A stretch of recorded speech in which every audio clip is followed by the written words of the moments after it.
महत्वाची बातमी बुलेटिनच्या सुरुवातीलाच आपण पाहणार आहोत। पाटण्यामध्ये विरोधकांची बैठक पार पडलेली असून देशातल्या सर्व विरोधकांनी आता भाजपच्या विरोधात दंड थोपटल्याचं दिसतंय। पाटण्यात झालेल्या बैठकीत 15 पक्षांचे प्रमुख सहभागी झालेले होते। यावेळेला सर्व नेत्यांनी लोकसभा निवडणूक ही एकत्र लढण्याचा निर्णय घेतल्याचं म्हटलेलं आहे। दुसरीकडे विरोधक किमान समान कार्यक्रमावर निवडणूक लढवणार असल्याची माहिती देण्यात आलेली आहे। आम्ही एक आहोत, एकत्र लढणार या सूत्रावर ही निवडणूक लढवली जाणार असल्याचं ममता बॅनर्जी यांनी म्हटलंय। विरोधकांची पुढची बैठक शिमल्यात होणार असल्याची माहिती नितीश कुमार यांनी दिलेली आहे। काफी अच्छी मुलाकात हुई है और एक साथ चलने की सहमति हुई है और उसके बाद अगली मीटिंग कुछ ही दिनों के बाद सब पार्टियों की एक और की जाएगी ताकि उसमें आगे का जो कुछ भी होता है, जो एक साथ तो चुनाव लड़ने के बारे में आज एक सहमति हो ही गई है और सब तरह का सहमति हुआ है। देश को बचाने के लिए, देश की एकता अखंडता कायम रखने के लिए हम एक साथ आए हैं और इसके आगे जब भी जो भी हमारे देश के प्रजातंत्र पर आघात करेगा उसका हम सब मिलकर विरोध करेंगे। और जैसे ममता दीदी ने कहा, हमेशा यह कहा जाता है कि विपक्ष की एकता होगी कि नहीं होगी। मैं तो अपने आप को विपक्ष तो मानता ही नहीं हूं। हाँ, विपक्ष जरूर जो भी देशद्रोही है और जो भी देश में तानाशाही लाना चाहते हैं उसके विरोध में हम रहेंगे, जरूर रहेंगे। और आज से शुरुआत हुई है, मुझे पक्का भरोसा है जब शुरुआत अच्छी होती है तो आगे सब कुछ अच्छा होता है। पटना में मीटिंग मैंने बोला था इसी के लिए नीतीश जी को कि पटना से जो शुरू होता है उसका एक जन आंदोलन रूप होता है। 3 चीज नजदीक में है जो रिजॉल्व हुआ है। नंबर 1, वी आर यूनाइटेड, हम लोग एक है। दूसरी बात है, वी विल फाइट यूनाइटेडली, ये दूसरी बात है, हम लोग एक साथ में लड़ेंगे। तीसरी बात ये हुआ है कि हमारा लड़ाई, हमको अपोजिशन मत बोलो, हम लोग भी देश का सिटीजन है। हिंदुस्तान की नींव पर आक्रमण हो रहा है, फाउंडेशन पर, इंस्टीट्यूशंस पर, आवाज पर बीजेपी और आरएसएस आक्रमण कर रही है। मैंने मीटिंग में भी कहा, यह विचारधारा की लड़ाई है और इसमें हम सब एक साथ खड़े हैं। हम में जरूर थोड़ी थोड़ी डिफरेंसेस होंगी, मगर हमने ये निर्णय लिया है कि हम एक साथ काम करेंगे, फ्लेक्सिबिलिटी के साथ काम करेंगे।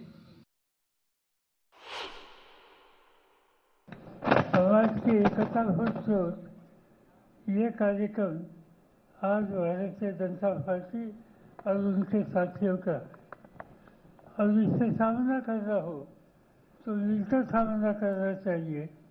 बाकी कुछ न कुछ मतभेद हो सकते हैं और लार्जर नेशनल इंटरेस्ट के लिए बाकी कोई भी आपस की समस्या हो वो नजरअंदाज छोड़कर हमने आगे जाने का तय किया है। कई आंदोलन यहाँ से देश में शुरू हो गई और देश के इतिहास में इसका स्वीकार किया गया। और आज की स्थिति में जो नीतीश जी ने नीति बुलाई और सब साथी यहाँ आ गए, इनमें से जो बातें हो गई, जो तय करने का इस पर हमने बहस किया, इसका आखिरी शेर शिमला की मीटिंग में हो जाएगा। और यहाँ जब मिलकर काम करने का तय किया है, इससे हमारा एक नया रास्ता दिखाने का काम शुरू हुआ है और मुझे पूरा विश्वास है देश की जनता उसका समर्थन करेगी।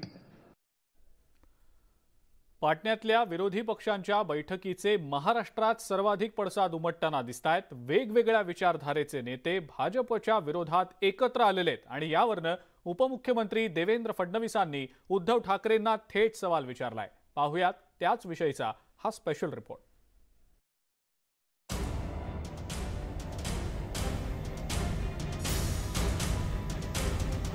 विरोधी पक्षांनी पाटण्यात एकत्र येत लोकसभा निवडणुकीचा बिगुल वाजवलाय. पुढच्या वर्षी मे महिन्यामध्ये होणाऱ्या लोकसभा निवडणुकीसाठी विरोधकांनी शड्डू ठोकलाय. 20 भाजपेतर पक्षांचे प्रमुख या बैठकीसाठी एकत्र आल्यानं ही राष्ट्रीय राजकारणातली एक मोठी घडामोड मानली जाते. विरोधकांच्या या छताखाली उद्धव ठाकरे गट आणि मेहबूबा मुफ्ती यांचा पीडीपी हा पक्ष देखील आहे. काश्मीरमध्ये भाजप आणि पीडीपीच्या युतीवर उद्धव ठाकरेंनी जोरदार टीका केलेली होती. तोच धागा पकडून देवेंद्र फडणवीसांनी उद्धव ठाकरेंची कोंडी केली आहे. सातत्याने मेहबूबा मुफ्तीच्या नावावर भारतीय जनता पक्षाला टोमणे मारणारे उद्धव ठाकरेजी आता मेहबूबा मुफ्ती सोबत तर चाललेच आहे, पण त्यांच्या बाजूलाच बसले आहे. त्याच्यामुळे सत्तेकरता आणि परिवार वाचवण्याकरता, परिवारवादी पार्टी वाचवण्याकरता सगळ्या प्रकारचे कॉम्प्रोमाइजेस करण्याकरता हे तयार आहेत. पण याचा कुठलाही परिणाम होईल असं मला बिलकुलच वाटत नाही. मुंबई भाजप अध्यक्ष आशिष शेलार यांनी सुद्धा विरोधकांच्या एकीच्या प्रयत्नाची खिल्ली उडवली आहे. सर्व दुर्बल एकत्र येऊन बळ निर्माण करण्याचा प्रयत्न करतात. सर्व अंधारात चाललेले, ज्यांचं भविष्य नाही, असे सगळे एकमेकाचा हात पकडून रस्ता शोधण्याचा प्रयत्न करतायत. भाजप पाठोपाठ मनसेनं सुद्धा ठाकरे गटावर शरसंधान साधण्याची संधी साधलेली आहे. शिवसेना प्रमुख बाळासाहेब ठाकरेंच्या ज्वलंत हिंदुत्वाला ठाकरे गटानं तिलांजली दिल्याचा आरोप मनसेनं केलाय. आता मेहबूबा मुफ्तींसोबत फोटो काढणार का असा टोलाही ठाकरे गटाला लगावण्यात आलेला आहे. ज्या मेहबूबा मुफ्ती सईद यांच्याबरोबर सरकार स्थापन केलं म्हणून तुम्ही आयुष्यभर टोमणे मारले, त्याच मेहबूबा मुफ्ती सईद यांच्याबरोबर तुम्ही बाजूला बसणार आहात का? त्यांच्याबरोबर डायट शेअर करणार आहात का? हा महत्वाचा प्रश्न आहे. म्हणजे दुसऱ्यांनी केले तर ती गद्दारी आणि स्वतः केली तर ती देशभक्ती, अशी दुहेरी भूमिका कशी काय कोणाची असू शकते? भाजप आणि मनसेनं जिव्हारी लागेल अशी टीका केल्यानं ठाकरे गटाच्या नेत्यांचा चांगलाच संताप झालाय. विरोधकांच्या एकीमुळे भाजपच्या पायाखालची वाळू सरकल्याचा आरोप ठाकरे गटानं केलाय. देश को बचाने के लिए, देश की एकता अखंडता कायम रखने के लिए हम एक साथ आए हैं और इसके आगे जब भी जो भी हमारे देश के प्रजातंत्र पर आघात करेगा उसका हम सब मिलकर विरोध करेंगे. हाँ, विपक्ष जरूर जो भी देशद्रोही है और जो भी देश में तानाशाही लाना चाहते हैं उसके विरोध में हम रहेंगे. सगळी मंडळी जर एकत्रित आली आणि बीजेपी बरोबर 1 to 1 एकाच एक अशी जर लढाई झाली तर हे राज्य शकट जे आहे बदलू शकतं, याच्यामध्ये माझ्या मनामध्ये संदेह नाही. आणि म्हणून ते करण्यासाठी जे आहे ही मंडळी सगळी एकत्रित आलेली आहेत. पाटण्यातल्या बैठकीवरनं महाराष्ट्रात तापलेलं राजकारण लवकरच शमण्याची चिन्ह दिसत नाहीयेत. कारण वेगवेगळ्या विचारधारेचे आणि आतापर्यंत एकमेकांच्या विरोधात असणारे पक्ष एकत्र आल्यानं सत्ताधाऱ्यांनी आता टीकेची झोड उठवली आहे. त्यातच मेहबूबा मुफ्तींच्या मुद्द्यावरनं ठाकरे गट बॅकफूटवर गेल्याचं पाहायला मिळतंय. Bureau report, news 18 Lokmat. मुख्यमंत्री एकनाथ शिंदे साताऱ्यातल्या दरेगावात 3 दिवस मुक्कामी आहेत आणि यावेळेला त्यांनी अनेक कामांची पाहणी केलेली आहे. कोयना धरणातील गाळ काढण्याचं काम तसंच जिल्ह्यातल्या लोकांचे प्रश्न त्यांनी सोडवलेत. राज्यात पाऊस पडत नाहीये, पण लवकरच पाऊस पडून शेतकऱ्यांची चिंता दूर होईल असं मुख्यमंत्र्यांनी म्हटलंय. यावेळेला मुख्यमंत्र्यांना अजित पवारांबाबत विचारलं असता त्यांनी अजित पवार हे एक चांगले विरोधक असून हा त्यांचा अंतर्गत विषय असल्याचं म्हटलंय.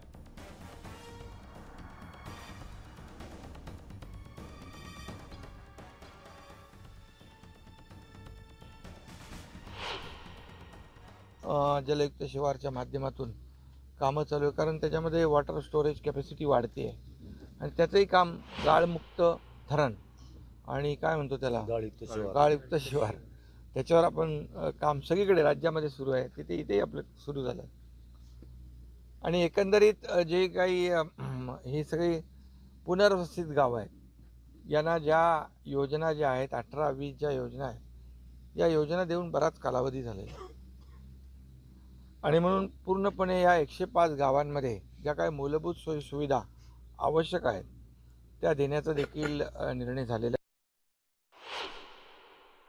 विरोधी पक्ष टीका करत असतो.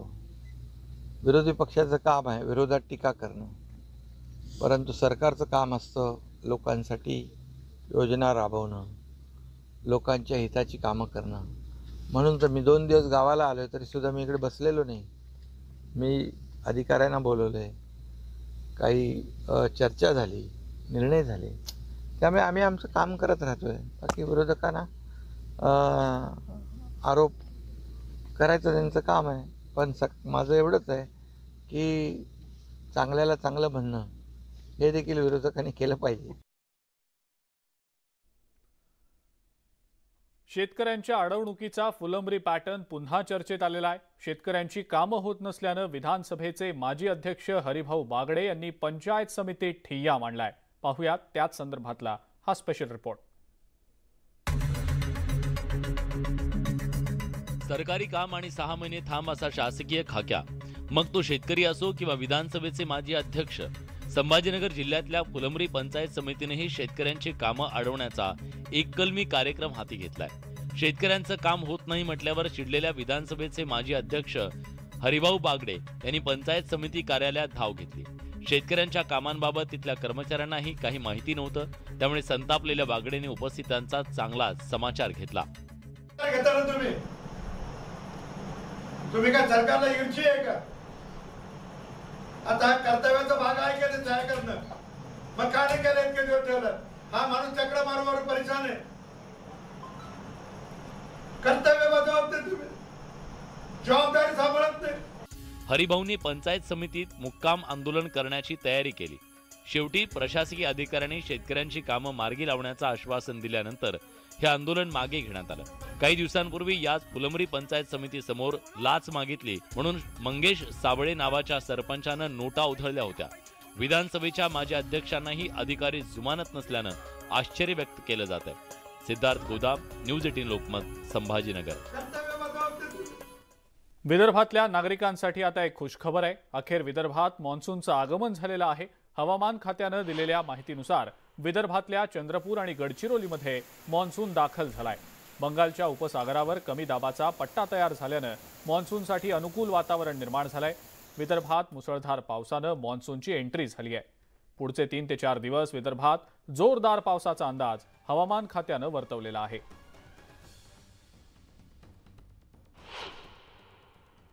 हाँ, विदर्भ में आज मानसून का आगमन हो गया है. खासकर गढ़चिरौली और चंद्रपुर ज़िले के कुछ हिस्सों में जो है मानसून पहुंच चुका है और मानसून की जो लाइन है वो इन 2 ज़िलों में से होके आज गुजर रही है. उसके उत्तर के हिस्से में भी जो हमारे जो ज़िले हैं मतलब गोंदिया, भंडारा, नागपुर, इन सब में बारिश हो रही है, लेकिन ये अभी प्री मानसून सावर कहलाएगा. जैसे ही मानसून की लाइन और संभावना है कि अभी मानसून की एक्टिविटी जारी रहेगी तो अगले 72 घंटे में मानसून और आगे बढ़ेगा. महाराष्ट्र अनलिमिटेड मध्ये आता वेळ झाली एका ब्रेकची. बघत रहा न्यूज 18 लोकमत.